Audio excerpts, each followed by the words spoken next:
My name is Humphreys. I have been studying hoop dance with Jonathan Baxter of the Hoop Path for the past 4 years. The Hoop Path contextualizes hoop dance as a personal meditation, and having that entry into the dance has been life-changing for me. Being able to spend time within my hoop, looking inward, experiencing the universe of myself. I've learned that it truly is a universe that I inhabit alone, but that there is enough in that universe to nourish me and guide me in my life path.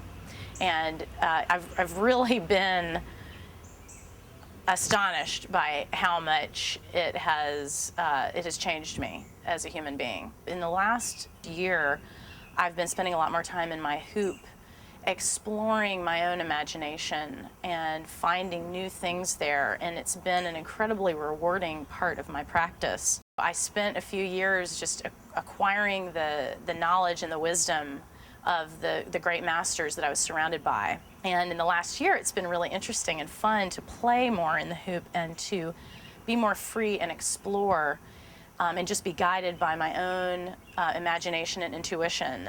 One of the really rich and interesting things that I have been playing with lately is the idea of playing outside the current. And you can play with this on the waist. This is the best place to start, is just a simple waist groove and exploring the space that surrounds you outside of your hoop. Turning with the hoop can really expand your range of choices of how you can interact with the hoop.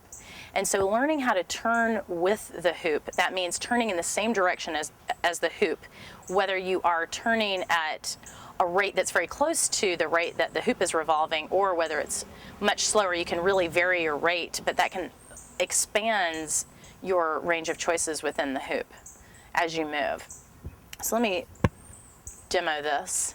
So here I'm hooping, I'm waist hooping without turning or stalling with the hoop. My hoop is going to the left.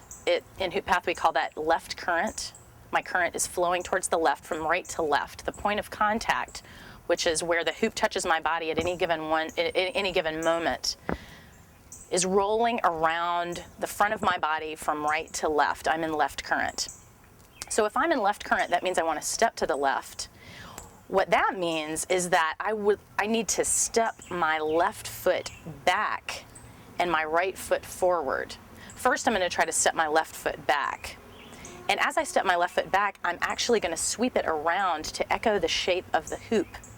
So my left foot is going to sweep around in an imaginary circle on the floor. That's going to echo the shape and the movement of the hoop. So I'm stepping my left foot back, then stepping my right foot forward. Left foot back, right foot forward. Left foot back, right foot forward. And as I get more comfortable with this technique, I can speed up the rate of that turn. And so the speed of my own core becomes more closely correlated with the speed of the hoop. Therefore, the hoop is moving more slowly in relationship to my core. That means I have more time and space within which to interact with the hoop. So I'm stalling. I'm turning with the hoop.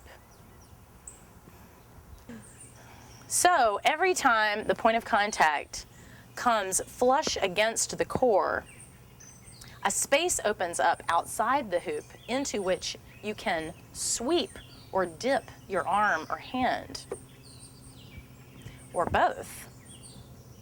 This is something that you can, when you're first learning, you can use your eyes, you can use the intelligence of your eyes to spot when those spaces open up. You can also use your sense of rhythm, because that space, if you're in a regular rhythm of turning with the hoop, if you are in tune with your hoop, you can identify those spaces every time the hoop revolves around you.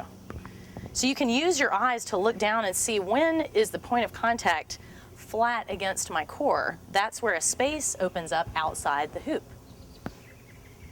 And then you can begin to identify every time it happens. Every time those spaces open up.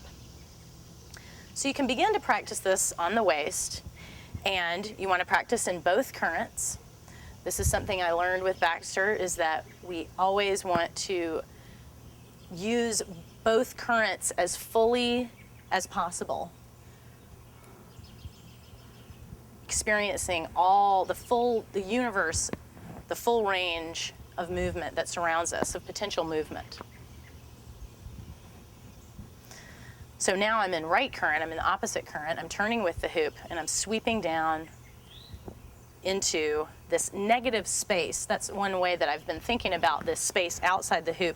Negative space is a concept from fine art, from drawing, in which you understand that you can render an object in drawing by representing the space that surrounds it, drawing the space that surrounds it, instead of trying to, as many of us do, trying to draw an outline and trace around the object itself, but focusing on the space that surrounds the object, you can make really a new rendering of the object that you're drawing. So in the same sense, we're focusing on the space that surrounds our hoop, and that's leading us to understand what the hoop and our body together are, what they make, what kind of shapes they make. By exploring the shapes that surround us, the negative space that surrounds us, we learn more about the object within that space.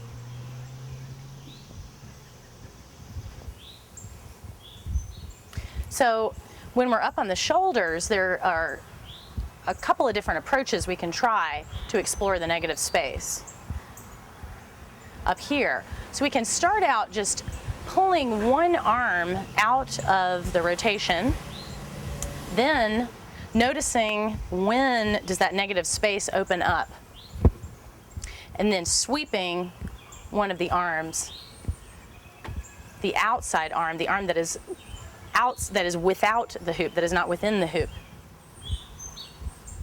and sweeping down into that space. And then we can try sweeping it more and more regularly. And we can try with the opposite arm, sweeping down into that space that opens up. The outer space. Playing in outer space. That's always fun. And then finally, you can, if you've gotten to the point of chest hooping, where you can keep the hoop revolving without using either shoulder, then you can sweep down into the negative space with both arms, sequentially, or one at a time, or both together.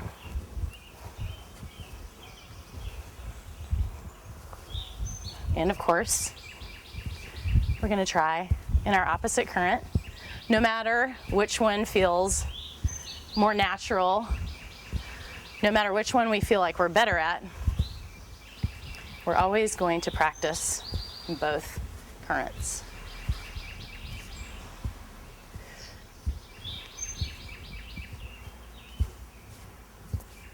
And you can really get this going, really finding, you can use the interaction of your stalling technique with the sweeping and the dipping. You can use that to find new space, reaching way behind you, following that negative space as long as you can. You can just, whoa, you can really, really play.